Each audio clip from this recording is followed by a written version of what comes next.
Jonas était descendu au fond du vaisseau et s'était couché et dormait profondément. Jonas 1,5.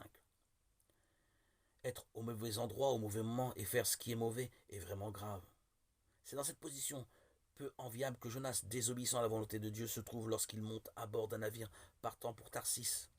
Pendant un certain temps, les choses semblent bien se passer, si bien même que Jonas s'endort. Mais son sommeil ne dure pas très longtemps. L'Éternel envoie une terrible tempête, et comme la mer allait grossissant toujours, les marins terrifiés s'énervent et commencent à poser des questions à Jonas, des questions qui peuvent peut-être s'adresser aussi à nous, connus comme chrétiens. Pourquoi dors-tu quand tu devais prier?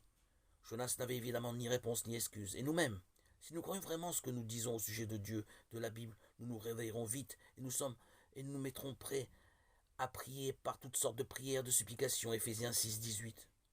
Les marins demandent ensuite pourquoi sommes-nous dans ces difficultés. Dans ces jours-là, on pensait encore que les effets avaient des causes. Et Dieu veut effectivement réveiller la conscience par les circonstances qu'il permet.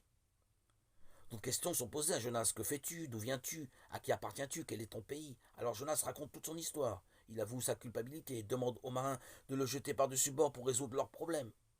Les hommes déploient tous leurs efforts afin d'éviter d'en arriver là. Ils rament pour tenter encore de regagner la côte, mais en vain. L'Éternel ne le permet pas. Dès que les marins jettent Jonas à la mer, la tempête s'arrête. Alors les hommes craignirent beaucoup l'Éternel, et offrirent un sacrifice à l'Éternel et firent des vœux. 1,16. Dieu peut changer même la désobéissance de ses serviteurs en une occasion de déployer sa gloire, au point que des hommes en viennent à le craindre. Bien qu'ils prennent plaisir à notre obéissance, ses plans ne sont pas contrariés par notre désobéissance. Divine perfection.